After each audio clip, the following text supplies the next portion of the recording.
자, 바리새인들이 나가서 어떻게 하여서 예수를 죽이려고 의논하거늘 예수님께서 아시고 거기를 떠나 가시니라. 사람이 많이 쫓는지라 예수께서 저희의 병을 다 고치시고 자기를 나타내지 말라 경계하셨으니 이는 선지자 이사야로 말씀하신 바다. 보라, 나의 택한 종 내 마음에 기뻐하는 나의 사랑하는 자로다. 내가 내 성령을 줄 터이니 그가 심판을 이방에 알게 하리라. 그가 다투지도 아니하고 들레지도 아니하면서 아무도 길에서 그 소리를 듣지 못하리라. 상한 갈대를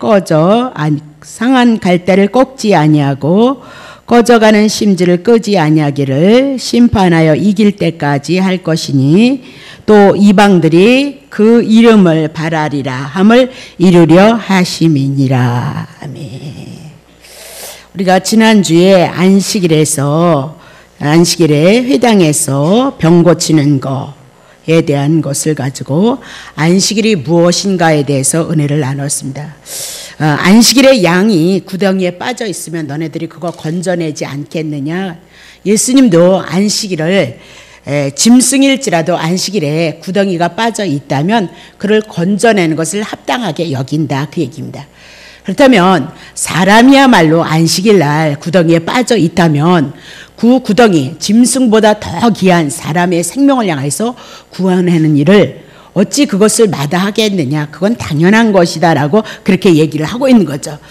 그러면 구덩이에 빠진 그것을 건져내고 이렇게 손에 혈기, 생명이 없어서 손이 마른 자를 향해서 예수님이 고쳐내는 것, 그것은 그 고쳐냄으로 말미암아 안식일이 무엇인가를 우리들에게 보여준다. 그러니까 안식은 아무 일 안에서 안식하는 것이 아니라 안식일이란 사람의 짐승도 건져내고만 하물며 하나님의 생명이야. 제 가운데 빠진 자를 향하여서 그를 구원해내는 거, 그건 마땅한 거다. 그 얘기를 하면서 안식일의 주인으로 예수 그리스도가 오셔서 예수님이 지금 손 마른 자가 율법으로 인하여서 죄인으로 지명되어졌고 지명된 자가 뭐다? 예수님을 통해서 손을 펴짐으로 말미암아 예수님이 안식일의 주인이다. 그러니까 예수님은 안식을 주고 쉼을 주기 위해서 이 땅에 오셨도다. 그러니까 우리의 인생이 왜 안식이 없고 평안이 없느냐?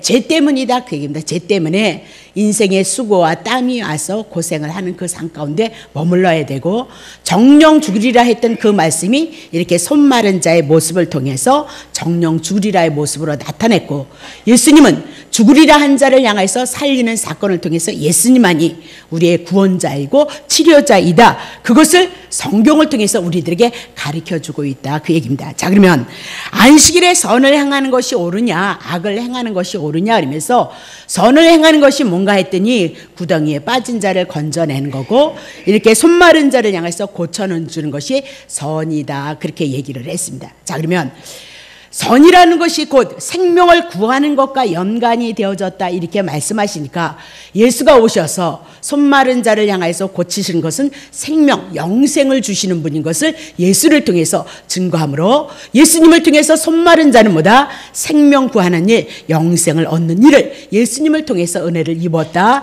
그것이 성경을 통해서 우리에게 가르쳐주고 있는 것이다. 그 얘기입니다. 자, 그러면 하나님께서 이런 안식은 아무나 얻는 것이냐? 아무나 얻는 것이 아니다.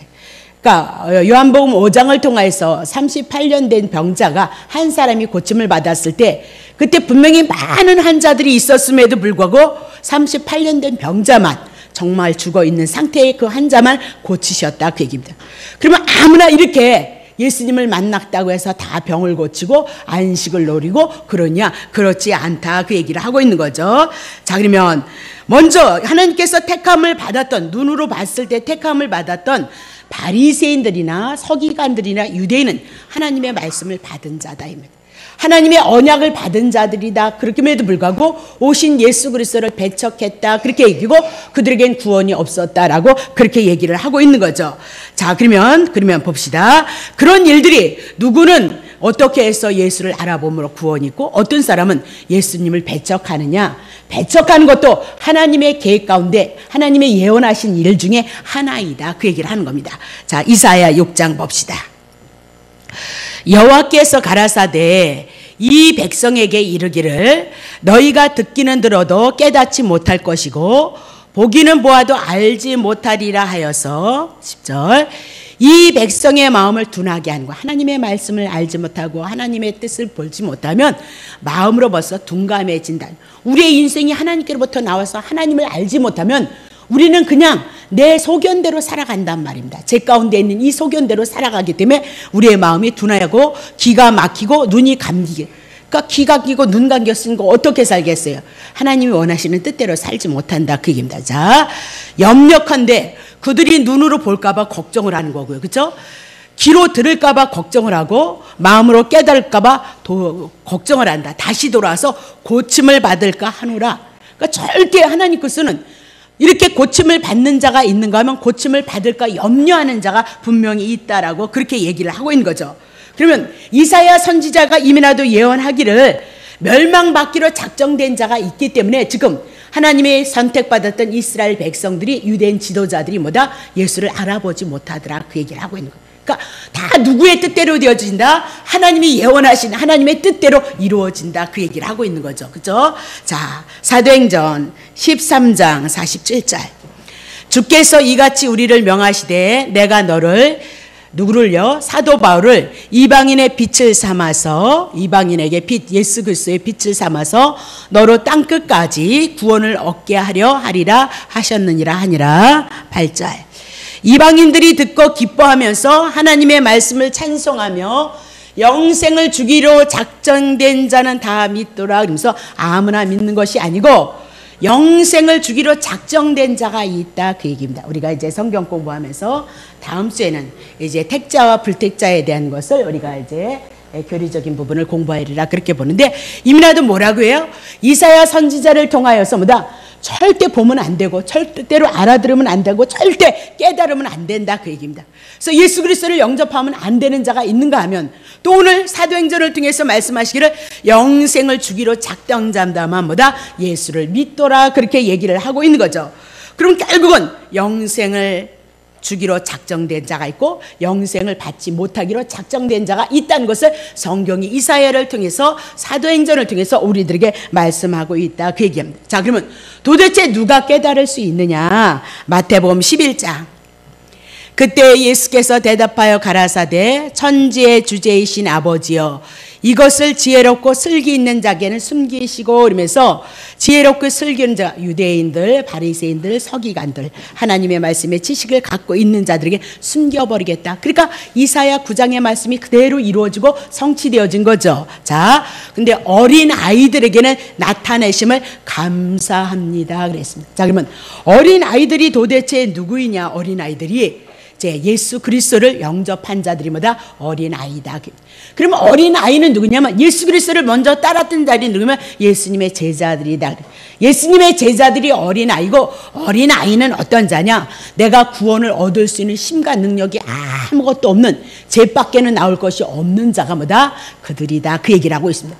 근데 그런 중에도 하나님의 택자만 뭐다? 하나님께서 영생을 주기로 작정이 되어졌다라고 그렇게 얘기를 하고 있는 거죠. 그래서 어린아이는 어떤 자냐? 죄인을 상징한다. 그렇게 얘기를 하고 있습니다. 그럼 모두가 다 죄인인데 어떻게 해서 영생을 받기로 작정된 자가 있고 눈이 감기고 귀가 가리고 마음이 가려서 그리스도를 알아보지 못하는 자가 되어져 있느냐? 예, 하나님께서 하나님의 택자를 향해서 그것이 뭐다? 우리가 하나님 앞에 감사해야 되고 이 땅에 이 믿음이 보이지 않는 예수님이 믿어진다는 것이 뭐다? 은혜의 출발점이다. 그렇게 얘기를 하고 있는 거죠. 자, 26절 보세요. 옳소이다 이렇게 된 것이 아버지의 뜻입니다. 그러면서 슬기롭고 지혜적인 자들은 예수님을 알아보지 못하는데 어린 아이들에게 나타난다. 그렇게 얘기합니다. 자, 어린 아이를 나타내기 위해서 다시 이것이 아버지의 뜻입니다라고 그렇게 얘기했는데 시편 8편 2절 봅시다. 주의 대적을 인하여서 어린아이와 젖먹이의 입으로 말미암아 하나님의 권능이 세워질 것이다. 이는 원수와 보수자로 잠잠게 하려 하심이니라. 그렇게 얘기죠. 이미나도 구약의 성경에 예언을 했어요. 어린아이와 젖먹이는 자, 그러니까 아무것도 할 수 없는 자들을 통해서 하나님의 권능이 세워진다. 그들을 통해서 하나님의 나라가 증거되어지고 그들을 통해서 하나님의 나라가 세워질 것이다. 그렇게 얘기하죠. 그러면 어린아이와 젖먹이 입으로 말미암은 자들이냐? 예수님의 제자들이고 예수님을 영접한 자들이다. 그러니까 예수를 누가 영접하냐? 내가 죄인인 것을 인정하고 그분이 나의 구원자라는 것을 믿는 사람들이 뭐다? 예수님의 제자였던 것처럼 오늘 여러분과 내가 뭐다? 예수를 알아가면서 죄인된 상태를 알아가고 내가 구원을 확신하는 자들이 누구냐? 오늘 영생을 얻게 된 작정된 자들이다. 보세요. 이미나도 예언하기를 어린아이와 젖먹이의 입을 통하여서 권능 하나님의 나라가 세워질 것을 말씀하고 있다. 자, 이는 원수와 보수자로 잠잠게 하려 하시며 인간의 지혜와 인간의 지식으로 어떤 의의로 하나님 앞에 쓰지 못하고 하나님의 주권을 따라 하나님께서 어린아이들을 젖먹이를 통해서 당신의 능력을 보이신다. 그렇게 얘기를 하고 있는 거죠. 자, 그러면 그 모든 일들이 시편에 있는 모든 일들이나 이사야 선지자를 통해서 하셨던 모든 일들이 예수님을 통해서 이제 오셔서 3년 반의 공생애를 통해서 다 이루신다 이 말입니다. 그러니까 3년 반 예수님의 아기 때 초림으로 응애에서 여인의 후손 마리아의 몸에서 나타난 것부터 구약에 있는 모든 약속의 말씀을 지금 이루시고 성취한다. 그렇게 보시면 됩니다. 자, 그러면 27절 보세요. 내 아버지께서 모든 것을 내게 주셨고, 그랬어요. 하나님 아버지 성부 하나님께서 예수님에게 모든 것을 내게 주셨으니 아버지 외에는 아들을 아는 자가 없고 아들과 또 아들의 소원대로 계시를 받은 자 외에는 아버지를 아는 자가 없도다. 그렇게 얘기합니다. 자, 그러면 내 아버지께서 아버지의 모든 것을 예수님 앞에 주셨다는 거예요. 그럼 예수님이 가진 모든 하나님의 아들로서 하나님의 신성을 가지고 온 그 하나님의 신성을 예수님이 뭐다? 다 받았다. 그렇게 얘기를 하고 있죠. 아버지께서 하나님의 신성을 가지고 온 자가 예수님이고 예수님 앞에 하나님의 능력과 권세가 있는 것도 누구에게 다 왔느냐? 예수님 앞에 다 왔다. 그렇게 얘기를 하고 있는 거죠.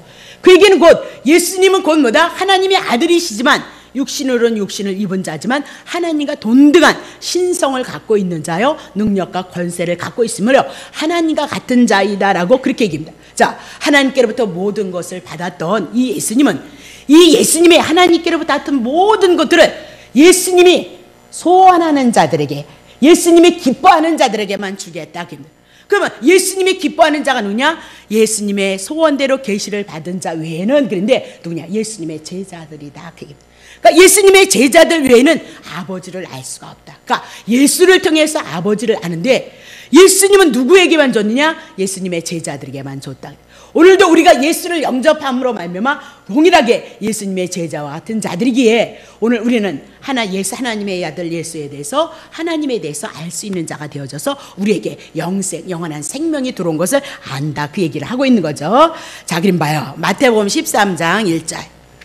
대답하여 가라사대 천국의 비밀을 아는 것이 너희에게는 허락이 되어졌으나 저희에게는 아니 되어졌나니 하면서 늘 성경에는 두 부류로 갈라진다. 의인과 악인으로 갈라진다. 그 얘기죠.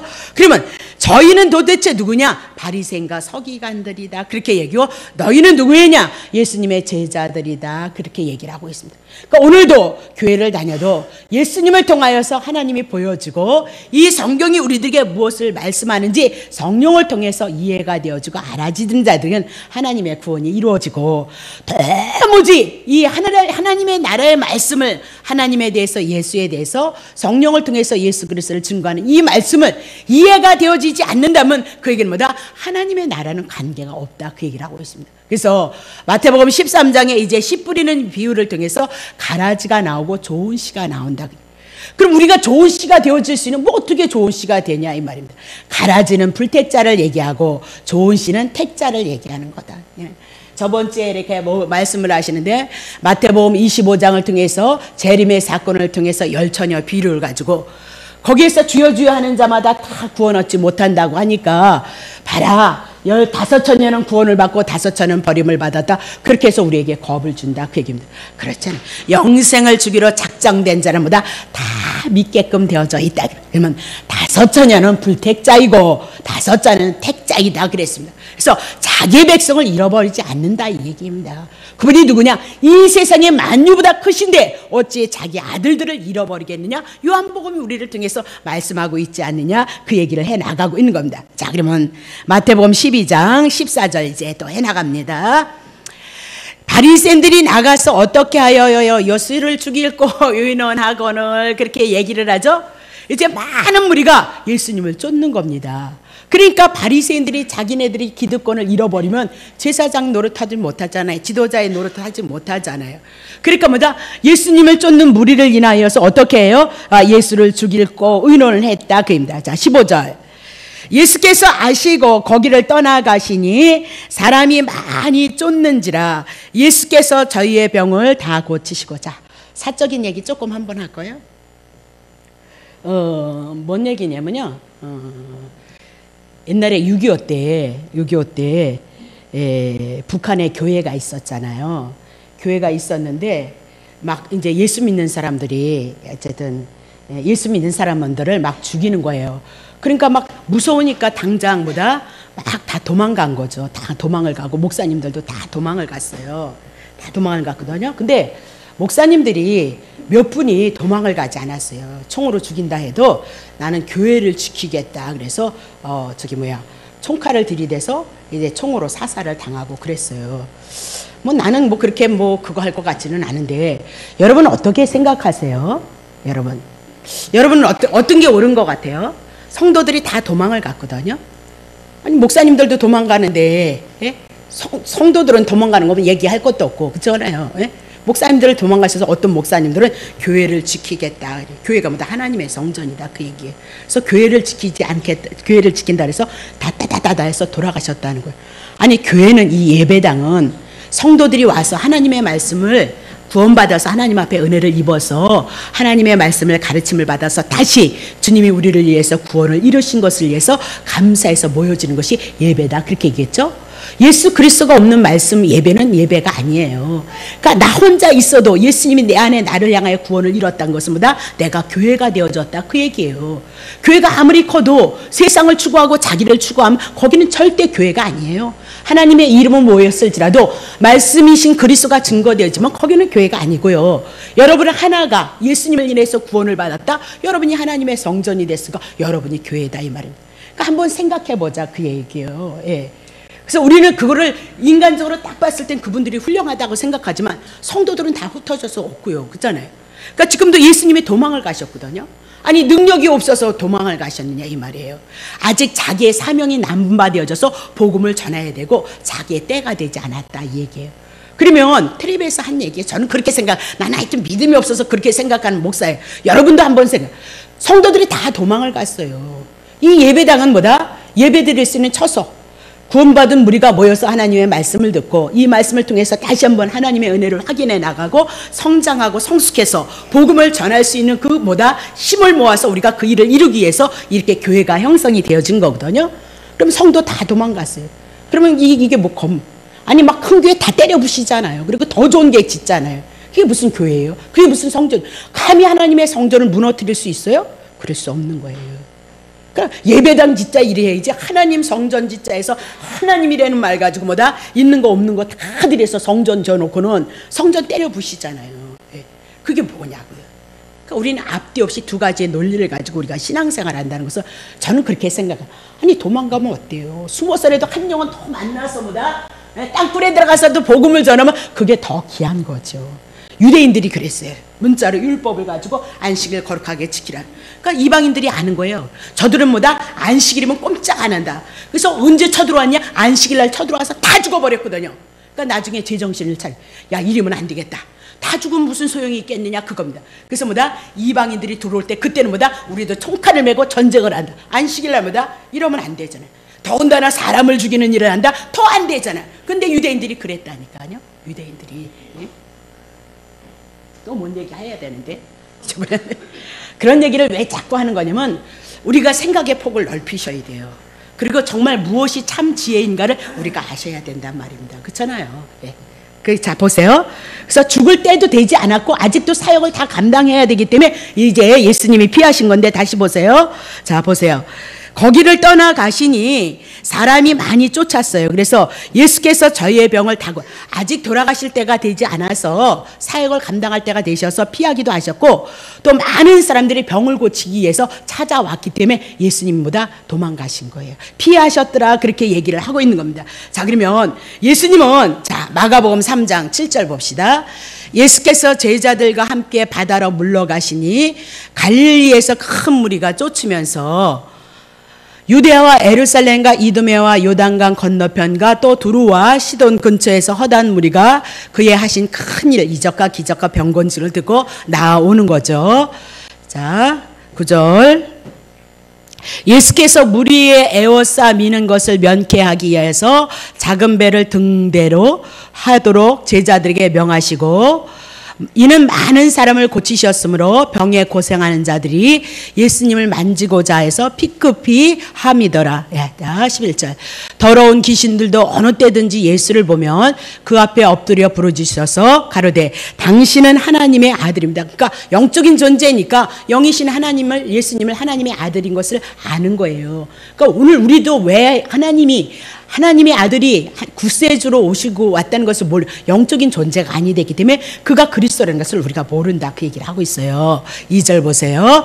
예수께서 자기를 나타내지 말라고 많이 경계하셨도다 그렇게 얘기하죠. 그럼 많은 사람들이 쫓아오신 것은 병고침으로 인하여서 예수님을 쫓아왔고요. 어느 때든지 예수님을 보고 당신은 하나님의 아들입니다는 귀신의 소리가 있었다 그 얘기를 하고 있어요. 그래서 육적으로도 병든 자를 고쳐내셨고 그리고 영혼의 병든 자들, 귀신에게 붙잡혔던 자들보다 예수님의 귀신을 쫓아내므로 영육의 치료자가 되시고 구원자가 되시는 예수님보다 우리의 구세주이다 이런 표적과 이런 이적을 통해서 우리들에게 예수가 누구인지를 가르쳐주고 있다. 자, 수고하고 무거운 짐진 자들아 다 내게로 오라 내가 너희를 쉬게 하리라 그러면서 손마른 자를 향해서 말씀하고 있거든요. 그럼 손마른 자는 왜 이렇게 손이 말랐느냐? 죄 때문에 병이 왔다 그 얘기예요. 율법으로 인해서 우리가 죄인이고 죄를 인해서 정령주의가 임했으니까 이렇게 되든 한 번이든 우리는 죽음을 맞이할 수밖에 없다 그 얘기입니다. 그래서 예수님이 오셔서 고침으로 말미암아 수고하고 무거운 짐 율법에서 우리를 벗어나게 하실 분이 누구냐? 예수 그리스도이다. 이것을 증거해 나간다 그 얘기를 하고 있는 거죠. 그러면 마태복음 12장 6절 보세요. 16절. 자, 자기를 나타내지 말라 경계하셨으니 그렇게 얘기를 하고 있는 겁니다. 그러면 예수님은 당신이 이렇게 병 고치고 오병이 이적과 기적을 드러내서 우리의 육신의 소망을 우리의 욕구를 챙겨주는 그런 예수님으로 나타나는 것을 원치 않았다 그 얘기예요. 당신이 하고자 하는 그 사역은 그런 것은 지엽적인 거다. 내가 누구인지를 가르쳐주고 나를 믿으면 영생이 있고 하나님의 나라가 임한다는 것을 가르쳐주기 위해서 그림자로 병도 고쳐주시고 귀신도 떠난다는 것을 가르쳐주기 위함이지 근본적으로 내가 병 고치고 그리고 귀신 쫓아내주는 것으로 오지 않았다. 그건 무속인들도 하더라 그 얘기입니다. 무속인들도 그렇죠? 불교에서도 다 한다니까요. 그런 건 다 한다 그 얘기입니다. 난 그런 것을 위해서 온 것이 아니다 그 얘기를 하는 거죠. 자, 그러면 자 봅시다. 골로새서 1장 26절. 이 비밀은 구약에 숨겨졌던 모든 비밀들은 만세로부터 만대로부터 영원전 창세전서부터 온 건데 구약에는 감추어졌도다. 이제는 신약에 와서 때가 되어져서 성도들에게 나타났다는 거예요. 구약에 숨겨졌던 그 비밀들이. 자, 27절. 하나님이 그들로 하여금 이 비밀의 영광이 이방인 가운데서 어떻게 풍성한 것을 알게 하려 하심이라. 이 비밀이 너희 안에 계신보다 이미 예수 그리스도를 영접한 자들에게 그리스도이시니 영광의 소망이시니라. 그렇게 얘기하면서 예수 그리스도가 곧보다 창세 전에 하나님이 계획했던 비밀인데 그것이 구약에는 그림자로 나타났고 신약엔 때가 되어져서 예수님으로 나타나셔서 구약의 창세기 1장 28절에 약속하신 그 하나님의 나라가 오늘 예수 그리스도를 통해서 우리에게 이루어진다. 그것을 얘기하고 있는 거예요. 그러니까 병고침이나 귀신 쫓는 것이 중요한 것이 아니라 그것을 통해서 영계를 본다. 영의 세계를 본다. 하나님의 세계를 본다. 예수가 누구냐? 우리의 구원자이신 것을 증거하고 가르치는 표적에 불과하다. 그 얘기를 하고 있는 거잖아요. 봐요. 우리보다 큰 교회는 사실 그런 일들을 많이 안 하잖아요. 그렇죠? 그러면 우리가 뭐 그만한 실력이 있어서 그 큰 교회가 그것을 안 하겠느냐 이 말이에요. 그렇죠? 충분히 하나님의 말씀을 통해서 예수 그리스도가 증거되어졌을 때 보이지 않아도 여러분의 영혼이 하나님의 나라로 회복되어진다 그 얘기예요. 예수님을 먹으면 예수님이 하늘의 생명을 갖고 왔으니까 예수님을 먹으면 날마다 우리 안에서 하늘의 생명이 자라고 충만해진다 그 얘기를 하고 있어요. 그랬을 때 우리가 뭐다? 하나님의 나라, 하나님의 은혜를 누린다 그 얘기를 하고 있는 거죠. 에베소 3장 9절. 자, 영원부터 만물을 창조하신 하나님 속에, 영원부터 만물을 창조하신 하나님 속에는 감추었던 비밀이 있다. 만물을 창조하신 하나님은 어떻게? 영원의 세계, 영원전에 계시는, 영원의 세계에 계시는 하나님이다. 근데 그 하나님 속에는 감추었던 비밀의 경륜이 어떤 것을 드러내게 하려 하심인데 10절. 이제 교회로 말미암아 하늘에서 정사와 권세들에게, 영적인 그 존재들에게 하나님의 각종 지혜를 알게 하려 하심인데 11절. 곧 영원부터 우리 주 그리스도 예수 안에서 예정하신 뜻대로 하신 것이다. 그러니까 영원전서부터 만물을 창조하신 하나님의 계획이 뭐냐면 예수 그리스도인 거예요. 이 예수 그리스도를 통해서, 예수 그리스도를 이 땅에 보내시고 예수를 통해서 우리가 뭐다? 하나님의 아들들을 만들어서 우리가 흠이 없고 점이 없어서 하나님의 나라를 누리다가 영혼의 생명을 가졌으니까 영생에 내가서 하나님이 그 구원하심을 뭐다? 찬미하게 하려 하십니다. 그러니까 오늘 우리들의 주어진 생애는 왜 이 땅에 7, 80의 인생의 고난의 세월을 보내느냐? 육으로 만들어지고 예수를 통해서 영적인 존재가 되어져서 영원한 생명 안으로 부르시어서 주님과 하나님과 같이 영생을 누릴 수 있게 하시기 위해서 그것을 계획하시고 그 일을 이뤄가시는 것이다. 그렇게 정리하면 되는 거죠. 자, 그러면 예수님은 오늘 우리의 죄를 위해서 죽으시고 우리를 위해서 살아나셔서 당신이 구원자이심을 증거하기 위함이지, 이렇게 병 고치고 많은 사람들이 병 고침을 받기 위해서 쫓아오는 거 병 고치기 위해서 온 거 아니다. 오병의 이적과 기적을 통해서 먹는 문제 해결하기 위해서 많이 쫓아오는데 당신은 그런 거 아니다 그 얘기입니다. 당신이 생명의 떡이 되어서 당신이 많은 사람에게 영생을 주게 한, 생명을 주게 한 떡으로 하늘의 생명으로 왔다 그 얘기를 하고 있는 거죠. 그러니까 오늘도 우리가 신앙생활하면서 우리의 육신의 것을 위해서 채우기 위해서 우리는 열심히 그렇게 달려왔다 그 얘기입니다. 그러니까 바리새인들이 예수님을 쫓았던, 이방인들이 예수님을 쫓았던 거와 동일하게 우리가 그런 신앙생활을 해나갔다 그 얘기를 하고 있는 거죠. 근데 그런 거 아니다 그렇게 얘기를 하고 있습니다. 자, 그러면 봐요. 마태복음 12장 17절. 이는 이사야 선지자로 하신 말씀이라, 이렇게 이미나도 구약에 예수님을 통해서 이사야 선지자가 예수님이 가시면, 메시아가 가면 예수님을 통하여서 하실 모든 일들을 다 말씀하셨다. 그분이 여인의 후손으로 흠모할 모습이 없는 모습으로 오는 것도 이미 다 예언을 했고, 십자가에서 죽을 것도 말씀하셨고, 우리를 위해서 죽으시고 우리를 위해서 살아나실 것도 다 말씀하셨다. 그러니까 예수님의 초림으로부터 33년살의 공생애를 통해서 이루신 모든 것들은 누가 다 이루느냐? 예수님이 예언하신 대로 다 이루셨다 그렇게 얘기를 하고 있는 거죠. 그러면 지금 이사야 선지자로 하신 말씀, 그러면서 손마른 자를 고치는 사건, 그렇죠? 그리고 이제 예수님께서 안식일이 되어주는 그런 모든 사건을 뭐야? 이사야 선지자를 통해서 이미 다 말씀하신 거다 그렇게 말씀. 그러면 도대체 이사야 선지자로 하신 말씀이 뭐냐? 자, 봅시다. 이사야 42장 1절. 내가 붙드는 나의 종, 내 마음에 기뻐하는 나의 택한 사람을 보라.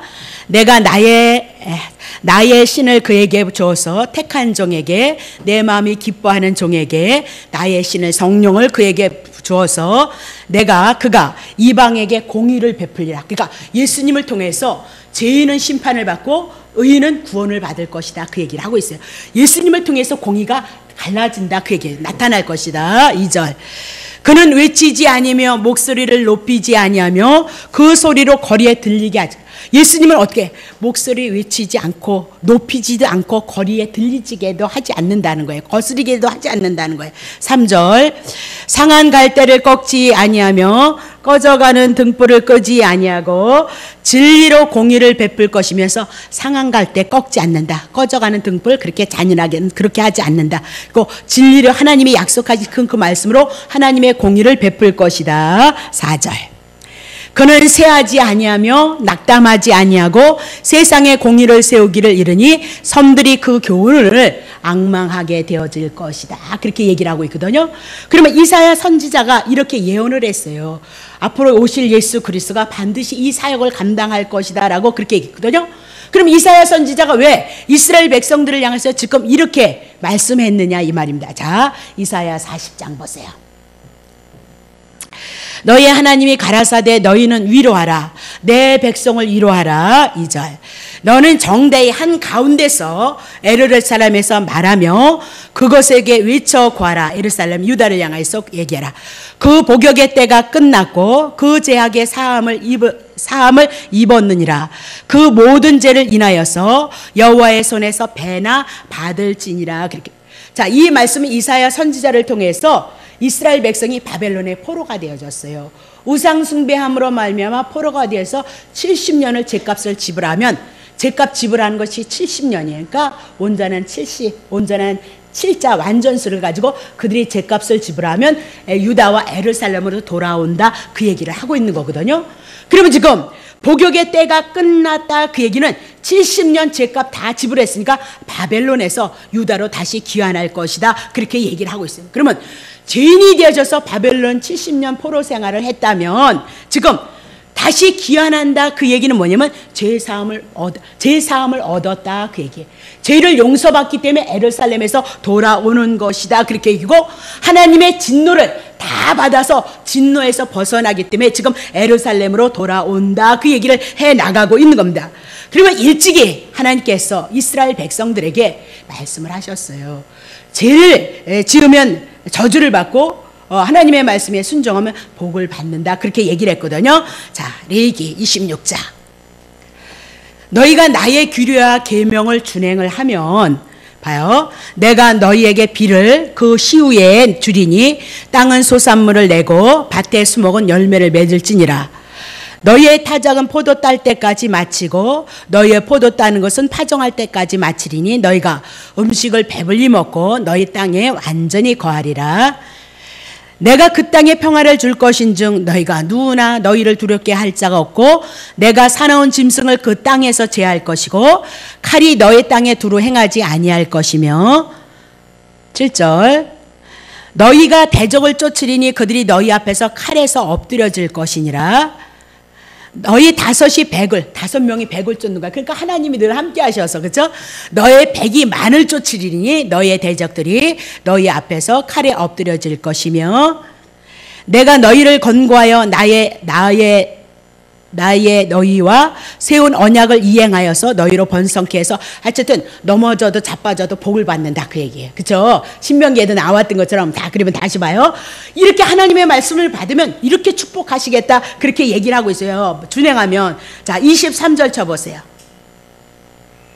자, 23절. 26장 23절.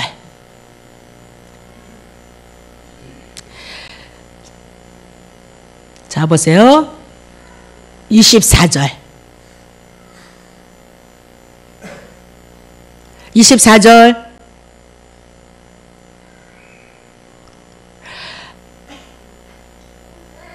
19절 쳐보세요. 침땀 나겠네.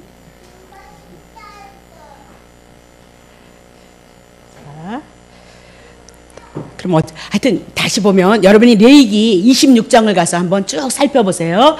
그러면 이렇게 순종을 하면 그냥 넘치게 복을 하신다는 거예요. 근데 불순종하면 어떻게 하냐면요. 내가 너희의 세력을 인해서 교만을 꺾어버릴 것이라는 거예요. 그 주신 축복을 다 뺏어버릴 거예요. 그래서 하늘로 하늘이 철이 되어지면 비를 내리고 이슬을 내려야 되는데 이스라엘 백성이 어떻게 하나님의 은혜를 입느냐 이 말이에요. 하늘을 철로 만들 것이고 너희의 땅을 뭐서 노수로 만드는 거. 아니 땅에서 곡식을 걷어서 심어서 걷어서 먹어야 되는데 노수로 만든다. 그러면 하늘에서 오는 것도 땅에서 나는 것도 하나님의 은혜를 입지 못하는 거예요. 불순종하면. 자, 20절 보세요. 20절. 너희의 수고가 헛될지라 땅은 그 산물을 내지 아니하고 땅의 나무는 그 열매를 맺지 아니하리라. 21절. 너희가 나를 거스려 내게 청치 않을진대 내가 너희의 제대로 너희에게 7배나 더 재앙을 내릴 것이고 2절 내가 들짐승을 너희 중에 보내서 그것들이 너희의 자녀를 움키고 너희의 육축을 멸하면서 너희의 수요대로 감성케 할지라 너희의 도로가 황폐해질 것이다. 이런 일을 당하여도 너희가 내게로 돌아오지 아니하고 나를 대항할진대 그러면서 똑같아요. 하나님의 말씀에 순종하면 축복을 받고 하나님의 말씀에 순종하지 않으면 하나님께서 그들을 심판하시겠다 그렇게 얘기를 하고 있는 겁니다. 그러니까 성경은 늘 동일해요. 창세기 1장 28절을 향해서 복을 주셨고 그 복을 누리기 위해서는 하나님의 말씀에 순종을 해야 되는데 하나님의 말씀에 불순종했단 말입니다. 그래서 다 잃어버렸는데 하나님께서 창세기 3장 15절을 통해서 어떻게 해요? 창세기 1장 28을 주셨던 그 복을 회복시키실 것을 말씀했다 그 얘기입니다. 구약에도 동일하게 이스라엘 백성들에게 하나님께서 하나님의 말씀에 순종하면 복을 주시고 하나님의 말씀에 불순종하면 저주를 하신다 그렇게 얘기합니다. 근데 이스라엘 백성에게 또 무엇을 주냐면 제사법을 통해서 다시 그들에게 용서하시고 그들을 축복할 것을 말씀하시더라 그 얘기입니다. 그러니까 어디든지 하나님은 우리들에게 축복하시는데 이것을 잃어버리면 다시 예수를 통해서 주신다는 것을 창세기서부터 말씀하시고 구약의 그림자로 이스라엘 백성에게 율법을 주셔서 율법을 지키면 복이고 율법을 지키지 않으면 저주고 심판이다 그렇게 얘기를 하거든요. 그러면 동일하게 이스라엘 백성이 하나님의 율법을 지키지 못한다 그입니다.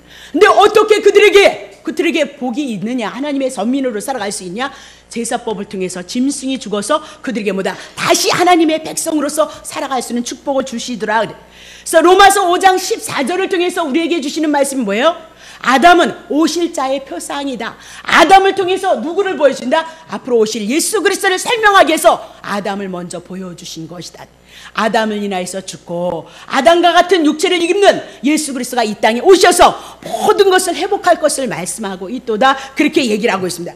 그러면 신명기 32장 40절서부터 43절 쳐보세요. 내가 하늘을 향하여 내 손을 두고 말하노니 봐요.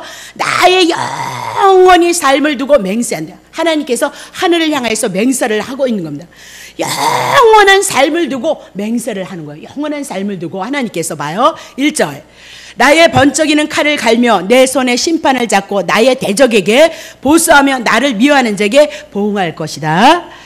나의 화살로 하나님의 화살로 피에 취하게 하고 나의 칼로 그 고기를 삼키게 하리니 곧 피살자와 포로된 자의 피요 대적의 장관의 머리로다 하시니라. 너의 열방은 주의 백성과 즐거워하라. 주께서 그 종들의 피를 갚으사 그 대적에게서 보수하시고 자기의 땅과 백성들을 위해서 속죄할 것이다. 누가? 하나님께서 속죄할 것이라는 거예요. 이스라엘 백성도 이방인도 다 죄다 이릅니다. 이 죄를 누가? 사단이 그렇게 얘기를 하고 있단 말입니다. 그러면 죄를 인하여서 원수되어진 우리를 향해서 누가 죄를 보수하려 할 것이냐 속죄를 할 것이냐 하나님께서 맹세를 하고 영원한 삶을 향해서 맹세를 한다 그입니다. 그 영원한 삶이 뭐냐? 대적들을 향해서 당신이 보수할 것이다. 보복할 것이다. 자기의 땅과 백성을 향해서 당신이 뭐다? 속죄가 되어줄 것을 말씀하고 있다. 그러니까 어디든지 율법을 지켜서 복을 받는다 안 받는다가 아니라 우리는 율법 지키지 못해서 이스라엘 백성이 이적과 기적을 봐도 하나님 앞에 범죄하고 원망하고 불평하는 존재이다. 근데 어떻게 살리냐? 하나님이 살린단 말이에요. 그때마다 이적과 기적을 통해서 죽어야 되는데 불심판 받아야 되는데 죽어야 되는데 보다 물 내린다 이 말이에요. 반석 쳐서 물 줘서 원망하고 불평하는데 죽여야 마땅하잖아요. 하나님의 말씀에 불순종했는데 근데 반석 쳐서 물이 나게 함으로 이스라엘 백성을 살린다. 그 반석이 누구냐? 예수 그리스도가 매맞음으로 말미암아 우리를 이스라엘 백성을 살리고 우리를 살릴 것을 말씀하고 있다. 그러니까 구약 성경의 문자로 보면 큰일 나요. 그래서 뭐다? 그곳에서 예수가 숨겨져 있다. 그것을 그림자다. 그렇게 얘기를 하고 있는 거죠. 근데 이것도 구약도 모형이란 말입니다. 이스라엘 백성들이 범죄했잖아요. 그렇죠? 바벨론의 포로가 되어진 건 범죄에서 그런 건데 그들이 어떻게 돌아오느냐? 하나님께서 그들의 죄값을 위해서 속죄할 것을 말씀하고 있도다. 그렇게 얘기를 하고 있는 거죠. 그러면 분명히 이스라엘 백성들은 지금 광야 가운데 흑막한 길을 바벨론에서 포로가 되어져서 심판을 받고 있다. 그렇게 얘기합니다. 근데 하나님께서 죄값 지불하니까 다시 예루살렘으로 향해서 귀환을 한다. 그리고 그들을 다시 하나님의 민족으로 하나님의 선택된 하나님의 선민으로 그들에게 하나님의 영광을 나타낼 것을 말씀하고 있다. 이스라엘 백성들에게 당신이 목자가 되어줘서 그들을 인도할 것을 이사야 42장을 통해서 쭉 말씀하고 있다라고 그렇게 얘기를 하고 있단 말입니다. 자, 그러면 자 다시 신약에 와서 마태복음 12장 18절 다시 보겠습니다. 봐라, 나의 택한 종 내 마음이 기뻐하는 바 나의 사랑하는 자로다. 내가 내 성령을 줄 터이니, 이렇게 얘기를 하고 있거든요. 그러면 지금 이 모든 말씀은 이사야 42장에 하신 말씀 읽어드렸죠. 똑같은 말씀이죠. 그러면 그때 땅의 역사를 보면 이제 바벨론이 무너지는 겁니다. 바벨론이란 큰 막강한 나라가 무너져요. 조그만 바사라는 나라에 의해서 하나님이 역사하셔서 바벨론이 그 조그만 주먹만한 나라에서 큰 바벨론이 무너지는 겁니다. 그러면 이 바벨론은 지금 세계 최대 강국이었기 때문에 이스라엘 백성들을 자기의 속국으로 만들어서 시민권으로 만들어서 어떻게 해요? 다 포섭을 해서 다스렸던 것처럼 많은 나라를 자기의 나라의 속국으로 만들었단 말입니다. 그러니까 이 조그만 나라가 갑자기 하나님의 은혜를 잊고 바벨론을 무너뜨리니까 수많은 나라를 다스렸던 그런 힘과 능력과 지혜가 이 바사에게는 없는 거예요. 그러니까 이 많은 나라를 어떻게 통치하고 다스리냐. 그래서 고레스라는 왕이, 그 바사 왕이 지혜를 짠 겁니다. 도저히 우리의 능력 가지고는, 지혜 가지고는, 힘 가지고는 이 모든 나라를, 바벨론이 다스렸던 나라를 우리가 통치하지 못한다. 그러니까 지혜를 짜서 이 지금 포로로 되어졌던 모든 사람들을 다 각자 자기의 나라로 보내는 겁니다. 그래서 이스라엘 백성은 하나님의 때에 하나님의 계획하심이 있어서 70년 제값 지불해서 그 고레스 왕을 인해서 너네 나라로 가서 너네들이 잘 살아라. 그리고 통치는 누구에게 뭐냐? 바사에게 통치를 받아라. 그래서 종교적인 문제도 해결이 되어지므로 고 유다에서 예루살렘으로 여기서 와서 뭐예요? 성전을 짓는 일이 뭐다? 느헤미야를 통해서, 학개서를 통해서, 스가랴서를 통해서 성전 회복하는 역사를 한단 말입니다. 자, 그러면 봐요. 그랬던 것은 고레스 왕은 이방인이었습니다. 근데 누구를 회복시켜요? 이스라엘 나라를 회복시키고 기화를 시킨다, 그 얘기입니다. 하나님이신 하나님의 아들이 이 땅에, 이 세상의 몸이 아닌 이방인처럼, 사마리아 사람처럼 이 땅에 오셔서 예수 그리스도가 오늘 우리를 향하여서 구원을 베풀 것을 구약의 예언으로, 그림자로 말씀하시고 그대로 예수님이 오셔서 그 일을 이루신다, 그 얘기입니다. 자, 그럼 봐요. 나의 종, 나의 마음에 기뻐하는 나의 택한 사람이 곧 누구냐? 고레스 왕은 그림자, 예수를 향한 그림자고요. 자, 마태복음 3장 17절. 하늘에서 소리가 있어 말씀하시되 이는 내 사랑하는 아들이고 내 기뻐하는 자라 하시니라. 주님의 세례 요한에게 세례를 받을 때 하늘에서 성령의 음성이 들렸죠. 세례 요한에게 뭐라고 들려요? 이는 내 사랑하는 아들이도다. 이는 내가 기뻐하는 자도다. 그렇게 그가 곧 누구다? 메시아로, 구약에 약속했던 고레스 왕과 같은 메시아이다. 이스라엘 나라를 회복할 자이다. 그 얘기를 하고 있는 거죠. 자, 요한복음 6장 17절. 배를 타고 6장 17절. 자, 마태복음 17장 5절입니다. 말할 때에 그랬습니다. 그래서 천상의 세계를 보는 거잖아요. 자, 호련히 빛난 구름이 소리를 덮으면서 구름 속에서 소리가 나서 가르되 이는 내 사랑하는 아들이요 내 기뻐하는 자니 너희는 저의 말을 들으라. 그렇게 얘기하면서 모세와 엘리야와 예수님이 딱 나타났죠. 그러니까 베드로가 희한찬란한 거예요. 그렇게 좋아하는 누구요? 모세 나타났지, 능력 많은 엘리 나타났지, 자기 좋아하는 예수님이 딱 나타나. 그들을 위해서 집을 짓겠다. 그렇게 얘기가 싹, 모세와 엘리야는 뭐다? 싹 숨겨졌단 말이고 예수 하나 나타났어요. 그러면 이 얘기는 뭐다? 모세가 증거한 것이 예수고 엘리야가 구약의 선지자가 증거한 것이 뭐다? 예수다. 그 얘기를 해나가고 있는 거죠. 그래서 구름이 덮여서 누구만 나타나? 하나님의 아들 예수 그리스도만 나타나는데 이는 뭐다? 사랑하는 내 아들이고 내 기뻐하는 자이다. 너희는 누구의 말만 들으라? 예수님의 말만 들으라. 모세의 말 들을 거 없고 엘리야 말 들을 거 없도다. 그렇게 얘기를 하고 있어요. 모세나 엘리야나 누구를 증거하냐? 오실 예수 그리스도를 증거하기 때문에 예수님만 뭐다? 예수님의 말을 들어라. 그래. 그래서 그만 뭐다? 내 사랑하는 자고 내 마음이 기뻐하는 자도다. 그렇게 얘기를 하고 있는 거죠. 그러면 자, 다시 보겠습니다. 5절. 자, 그럼 봅시다. 자. 자, 그러면 예수 그리스도가 곧 뭐다? 마태복음 12장 18절에 말씀하는 내 마음에 기뻐하는 바 나의 사랑하는 자 그의 말을 들으라 그러면서 그가 곧 누구다? 예수 그리스도다. 그가 뭐다? 성령을 줄 것인데, 그러니까 세례 요한이 하나님 앞에 세례 요한이 세례를 줄 때 하늘에서 뭐다? 성령이 임했던 것을 증거하면서 그분이 곧 뭐다? 그리스도이도다. 그렇게 얘기를 하고 그가 그보다 심판을 이방에게 알릴 것이다. 그러면 이방에게 예수가 심판을 알리지만 우리에게는 뭐다? 구원이다. 예수님을 통해서 심판과 구원이 갈라진다. 예수를 믿는 자는 구원이고 예수를 믿지 않는 자는 심판이다. 그러면서 이방인들에게 예수를 알지 못하는 자들에게 뭐다? 심판이 있을 것을 말씀하고 있도다. 그렇게 얘기를 하고 있는 겁니다. 자, 그렇다면 예수님의 사역은 어떤 사역이냐? 자, 19절 봅시다. 마태복음 12장 19절 그가 다투지도 아니하며 들레지도 아니며 아무 길에서 그 소리를 듣지 못하리로다. 그러면서 예수님은 이 땅에서 오셔서 하나님의 마음에 합한 종이고 택한 하나님의 아들이고 기뻐하는 자인데 어떤 사역을 할 것이냐? 들레지도 않고 다투지도 않고 아무 길에서도 소리를 듣지 못할 것이다. 그러면서 그분은 겸손할 것이다. 긍휼이 있을 것이다. 온유할 것이다. 그 얘기입니다. 오늘 죄인을 위해서 죽는 희생제물로 오셨을다. 그것을 위해서 당신의 목숨을 내놓은 자다. 그렇게 얘기를 한단 말입니다. 자, 힘으로 무력으로 하는 것이 아니라 이적과 기적을 드러내는 것이 아니라 자기가 온유하고 겸손한 자가 되어져서 자기를 위해서 죽일 자들을 위해서 그들을 살려내기 위해서 십자가에서 죽는 것, 그것을 지금 19절에 말씀하고 있다. 그 얘기입니다. 자, 20절의 말씀 봅시다. 그분의 사역이 어떨 거냐? 상한 갈대를 꺾지 아니하며 꺼져가는 심지를 끄지 아니하기를, 그렇게 얘기죠. 그래서 상한 갈대를 꺾지 아니한다. 갈대는 호수나 개울가에서 서식하는 식물이다. 그러니까 별로 유용한 것이 없대요. 이렇게 잘 고두면 자로 사용되어지고 막대기 회초리로 사용되어진다. 그 얘기를 하고 있는 거죠. 그러면 이건 무엇을 상징하냐? 회초리, 막대기, 자, 이거입니다. 율법을 상징한다. 그 얘기입니다. 그러니까 상한 갈대, 율법 아래, 율법을 통해서 우리가 다 죄인이다 이 말입니다. 그래서 우리는 율법을 통해서 자의 역할을 하고 또 회초리 역할을, 죽음의 역할을 하는 그런 여러분과 내가 우리인데도 그분이 오셔서 우리를 뭐다? 꺾지 않는다 이거다.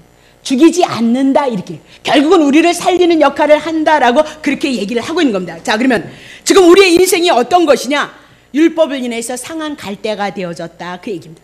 아주 연약하고 아무데도 쓸데없는 그런 초라한 인생이도다. 근데 오셔서 그분은 상한 갈대를 꺾지 않는다라고 그렇게 얘기를 하면서 상한 갈대를 불쌍히 여기고 긍휼히 여겨서 병든 자를 고쳐내시고 죄 가운데 묶인 바 되어져서 귀신에게 붙들린 자를 뭐다? 귀신이 떠나가게 하셔서 자유케 하시는 그 사역을 감당할 것이다 라고 그렇게 얘기를 하고 있단 말입니다. 자, 다시 봅니다. 그러면 꺼져가는 심지를 끄지 아니하기를 심판하여 이를 때까지 할 것이다. 마찬가지. 꺼져가는 심지가 누구냐? 여러분과 나 죄인이다 그 얘기입니다. 그럼 오늘 여러분과 나를 향해서 끄지 아니하고 이렇게 하나님의 은혜와 긍휼을 입보였는데 언제까지 그 일을 할 것이냐? 심판하여 이길 때까지. 그러면 심판하여서 이길 때가 언제냐? 죽음의 권세에서 부활하셨던, 사망의 문제를 해결하셨던 부활부터 시작해서 주님이 오시는 그날까지가 뭐다? 승리, 이김의 시간까지다. 그때까지 예수님은 오셔서 어떻게 해요? 하나님의 기뻐하는 종으로 오시고 택한 종으로 오시고 기뻐하는 바 그 하나님의 아들 오셔서 죄인된 여러분과 나를 향해서 하나님의 구원을 이룰 거다.